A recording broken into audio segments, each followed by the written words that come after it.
시청자 여러분 반갑습니다. JTBC 뉴스룸을 시작합니다. 내란의 가담자 이상민 전 장관에게 징역 7년이 선고됐습니다. JTBC를 비롯한 언론사에 전기와 물을 끊으라고 지시한 혐의가 유죄로 인정됐습니다. 그 지시의 시작점은 윤석열 전 대통령이었다고 재판부는 판단했습니다. 지시 문건을 받고 이를 이행함으로써 내란에 가담했다는 것이 오늘 선고의 핵심입니다. 단전단수는 내란을 더 공고하게 하려는 목적이었다고 재판부는 강조했습니다. 첫 소식 심가은 기자가 보도합니다. 재판은 구속수감 중인 이상민 전 장관이 늦게 도착하면서 예정보다 16분 뒤에 시작됐습니다. 재판부는 JTBC 등 언론사에 대한 단전단수 지시 문건이 있었다고 봤습니다. 24시 단전단수, JTBC 등의 단어가 기재된 문건을 보았다라는 취지로 진술해서 위 문건은 존재한다고 판단된다. 윤석열 전 대통령에게서 문건을 받아 지시를 하달했다며 유죄를 인정했습니다. 피고인은 윤석열로부터 주요 기관 봉쇄 계획 및 단전단수 조치 지시 문건을 교부받고 허석권에게 전화하여 특정 언론사 단전단수를 지시함으로써 그런데도 대통령 탄핵 심판에 나가 단전단수에 대해 부인한 건 위증죄에 해당한다고 판단했습니다. 내란 행위의 진실을 밝히고 그에 합당한 책임을 지기는커녕 진실을 은폐하고 책임에서 벗어나고자 위증까지 하였다는 점에서 피고인에 대한 비난 가능성은 더욱 크다. 다만 이 전 장관의 지시를 받은 소방이 특별한 준비를 하진 않았다며 의무 없는 일을 하게 했다는 직권남용 혐의는 무죄로 봤습니다. 재판부는 평균적인 법감정만 있어도 알 수 있는 비상계엄의 위헌 위법성을 몰랐을 리 없다고 했습니다. 그런데도 내란에 가담해 죄책이 무겁다고 질타했습니다. 비판 여론의 결집을 저해하고 전체 내란 행위를 용이하게 하여 내란 행위에 의해 달성한 상태를 공고히 하기 위한 것이었습니다. 다만 단전단수가 실제로 이행되진 않은 점 등을 고려해 징역 7년을 선고했습니다.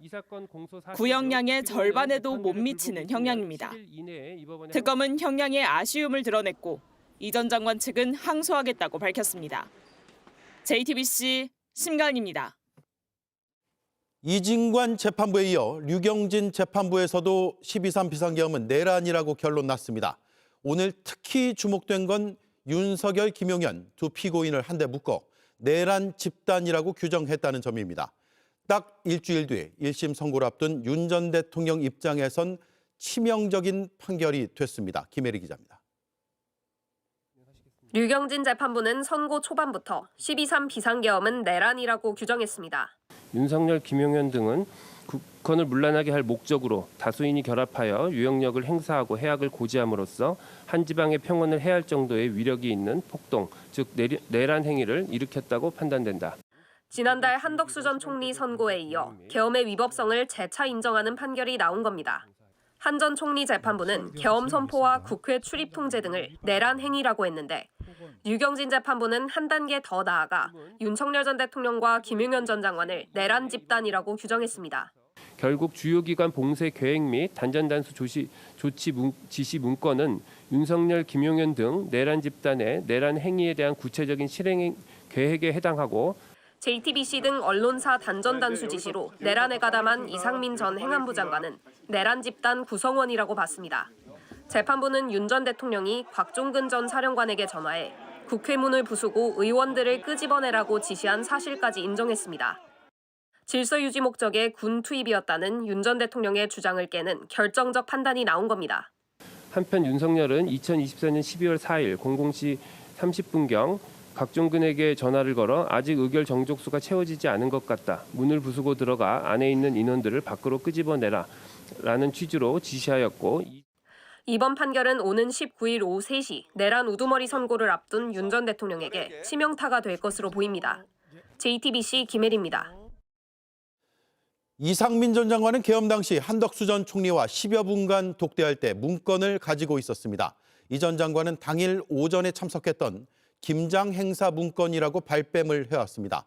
하지만 재판부는 당시 CCTV의 영상 그리고 부인과 나눈 통화 기록 등을 근거로 거짓이라 결론 지었습니다. 여도형 기자입니다. 대통령실 CCTV에는 이상민 전 장관이 비상계엄 선포 뒤 대접견실에서 한 전 총리와 문건을 두고 웃으며 논의하는 모습이 찍혔습니다. 이 전 장관은 당일 참석한 김장 행사 문건을 봤다고 주장했습니다. 그 일정표를 봤을 가능성이 많습니다. 김장 행사하고 그리고 중간에 제가 이렇게 올라온 겁니다. 이렇게 설명을 했었겠죠. 그러나 재판부는 대화 상대방인 한 전 총리가 당일 일정에 대해 들은 적 없다 했다며 거짓 해명이라고 판단했습니다. 약 11분간 한덕수와 주고받고 손으로 짚어가며 대화를 나눈 문건이 무엇인지 특정조차 하지 못하고 가능성만 제기하고 있을 뿐인데 이 전 장관은 김장 행사에 같이 간 아내에게 연락 없이 서울로 올라온 게 걱정돼 일정표 문건을 본 거란 주장도 했지만 이 역시 받아들여지지 않았습니다. 서울행 KTX 열차에 탑승하고 난 이후인 18시 20분경 이미 아내와 통화를 하였고 피고인이 한덕수와 대화를 나눌 시점에는 일정상 피고인의 아내가 이미 김포에 도착해 있었을 것으로 12.3 비상계엄 선포 뒤 대접견실에서 한 전 총리와 김장 행사 문건을 봤다는 주장은 대통령실 CCTV와 부인과 통화 기록이란 명백한 물증을 통해 거짓말로 드러났습니다. JTBC 여도현입니다. 오늘도 코스피가 날아올랐습니다. 단숨에 3%포인트 넘게 급등하며 5,400선을 넘어 5,500선마저 뚫었습니다. 반도체 훈풍에 힘입어 외국인 매수세가 강하게 들어왔습니다. 정부는 이제 3,000스닥을 위해서 코스닥 체질을 강화하겠다며 부실 기업을 빠르게 퇴출시키는 안을 내놨습니다. 김재현 기자입니다. 코스피는 전날보다 3.13% 오른 5,522선의 장을 마감하며 사상 최고치를 새로 썼습니다. 개장과 동시에 최초로 5,400선을 넘겼고 2시간도 안 돼 5,500선까지 연달아 넘겼습니다. 오늘도 주역은 반도체였습니다. 삼성전자가 세계 최초로 차세대 고대역폭 메모리 HBM4 양산 출하 소식을 내놓으며 지수 상승을 이끌었습니다. 삼성전자는 6% 넘게 급등해 18만 전자를 앞뒀고 SK하이닉스도 3% 넘게 올랐습니다. 간밤 미국 마이크론이 엔비디아의 HBM4를 납품하는 데 문제가 없다고 밝힌 것도 반도체 시장에 대한 기대감을 강화했습니다. 반도체 쪽은 상당히 조금 호경기 자체가 지속이 되고 있다는 기대감이 아무래도 좀 영향을 미친 것 같고요. 외국인들이 3조 원 넘게 순매수해 상승폭을 키웠습니다. 금융당국은 오늘 부실 기업을 증시에서 빠르게 퇴출시키는 안을 내놓으며 코스닥 체질 개선에도 나섰습니다. 주가가 1,000원이 안 되는 동전주의 상장 폐지 요건을 처음으로 만들었습니다. 30거래일 연속 1,000원이 안 되면 관리 종목으로 지정하고 이후에도 45거래일 연속 1,000원이 안 되면 상장 폐지됩니다. 거래가 잘 되지도 않으면서 갑자기 거래가 폭등하거나 M&A의 대상이 되거나 동맥경화에 걸려 있는 거 아닌가 싶거든요. 또 상장 폐지 요건이 되는 시가총액 기준도 빠르게 올리고 기업에 주는 개선 기간도 단축하기로 했습니다. 금융당국은 많게는 220여 개사가 올해 중 퇴출될 것으로 내다봤습니다. JTBC 김재현입니다. 국민의힘 장동혁 대표가 대통령 오찬 1시간 전에 일방적으로 불참을 선언했습니다. 민주당이 재판소원법 등의 처리를 강행한 걸 문제 삼은 건데 오찬뿐 아니라 국회 본회의와 대미투자특별법 특위 첫 회의도 파행됐습니다.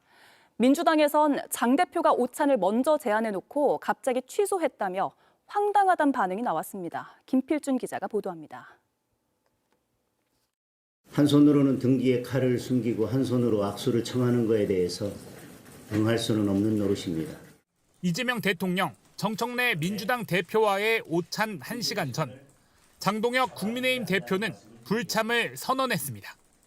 어제 국회 법제사법위원회에서 재판소원을 도입하고 대법관을 늘리는 법안이 민주당 주도로 통과됐는데 법원은 국민 피해를 우려하고 국민의힘은 이재명 무죄 만들기 법이라고 반대해온 것들입니다.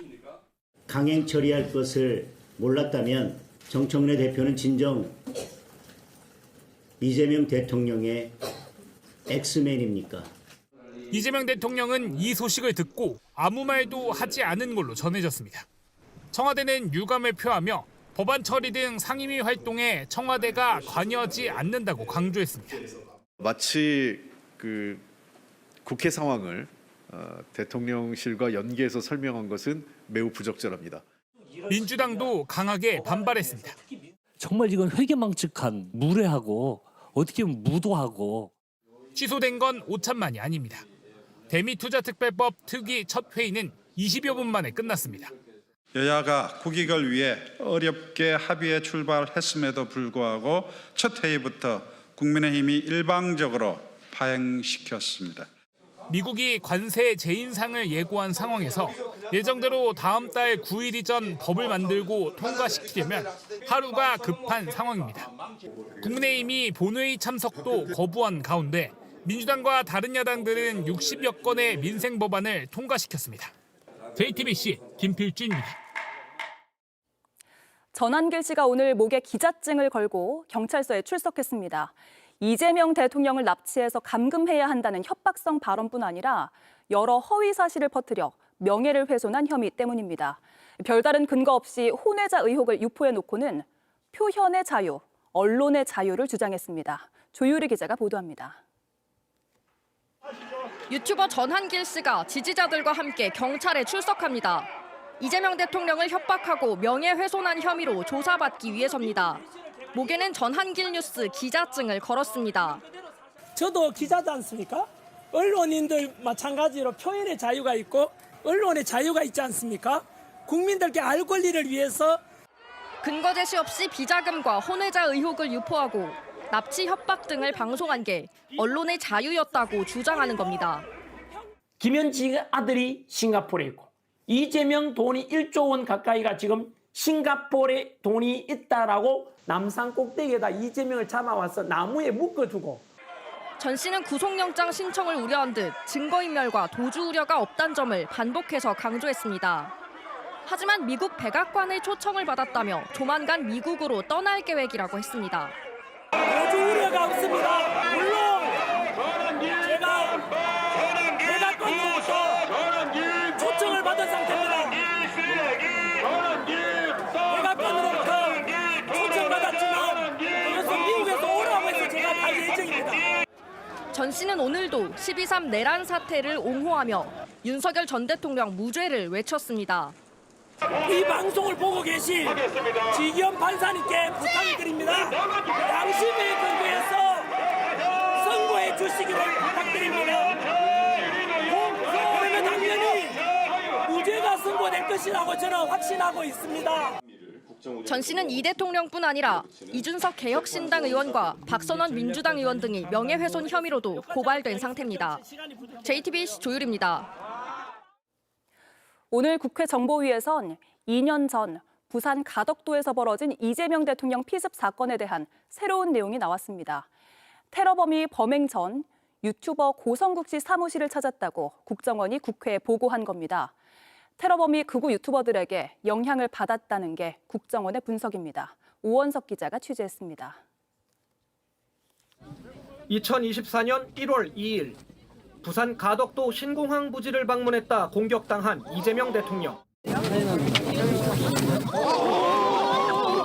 오늘 국회 정보위 현안 보고에서 국정원은 60대 테러범 김진성이 극우 유튜버들로부터 영향을 받은 걸로 본다고 설명했습니다. 국정원은 김진성이 고성국의 영향을 받은 것, 테러범 김진성이 고성국 TV에 방문했던 사실까지 일부 확인하였습니다. 앞서 경찰은 김진성의 극단적 정치 신념이 범행으로 이어졌다고 판단한 바 있습니다. 국정원은 또 테러 이후 자작극 등 허위 사실을 유포한 사람들에 대한 법적 처분을 묻는 질의에 체증 등을 진행하고 있다고 밝혔습니다. 국정원은 최근 파악한 북한 동향에 대해서도 보고했습니다.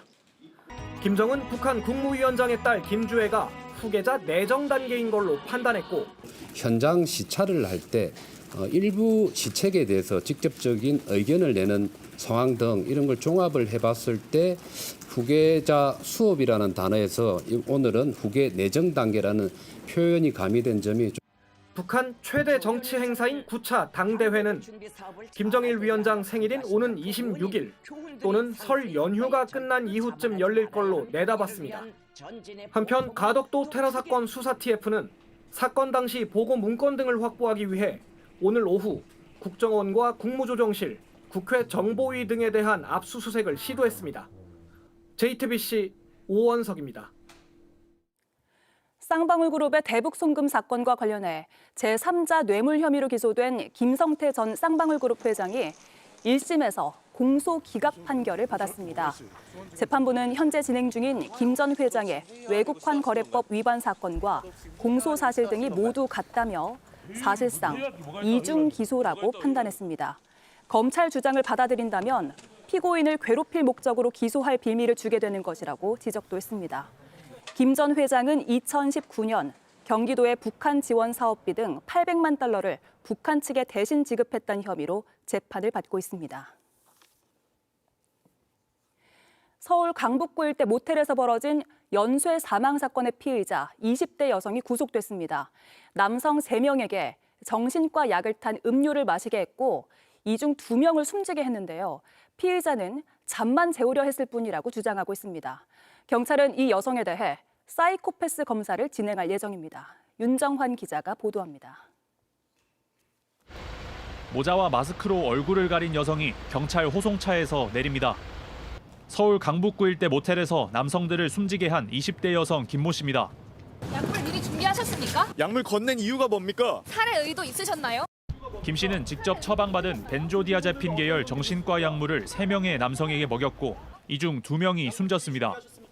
지난해 12월 14일 경기 남양주의 한 카페에서 교제하던 20대 남성에게 피로회복제라며 먹인 게 첫 번째 범행입니다. 다행히 이 남성은 가족에 의해 병원으로 옮겨져 목숨은 잃지 않았습니다. 그리고 지난달 28일 김 씨는 서울 강북구의 한 모텔에서 다른 20대 남성에게 숙취 해소제라며 약물을 탄 음료를 먹였고 다음 날 남성은 숨진 채 발견됐습니다. 지난 9일에도 서울 강북구의 다른 모텔에서 또 다른 20대 남성에게 약물 음료를 먹였습니다. 김 씨는 2시간 뒤 혼자 나와 택시를 타고 사라졌고 이 남성 역시 다음 날 숨졌습니다. 1차, 2차 범죄의 연관성을 수사 중이던 경찰은 3차 범행 다음 날 김 씨를 긴급 체포했습니다. 김 씨는 경찰 조사에서 남성들과 방 안에서 의견 충돌이 생겨 재우기 위해 약을 섞은 숙취 해소제를 먹였다며 살해 의도는 없었다고 진술했습니다. 하지만 경찰은 김 씨가 2차 범행부터 약물의 양을 2배 이상 늘린 점에 주목하고 있습니다. 남성들에 대한 부검과 함께 김 씨에 대한 사이코패스 검사도 준비 중입니다. 경찰은 살인죄로 혐의를 변경할 수도 있다고 밝혔습니다. 북부지법은 도망할 염려가 있다며 구속영장을 발부했습니다. JTBC 윤정환입니다. 내일 뉴스룸은 평소대로 6시 25분에 시작합니다. 네, 늦은 밤 시청해 주셔서 감사합니다. 내일 뵙겠습니다. 고맙습니다.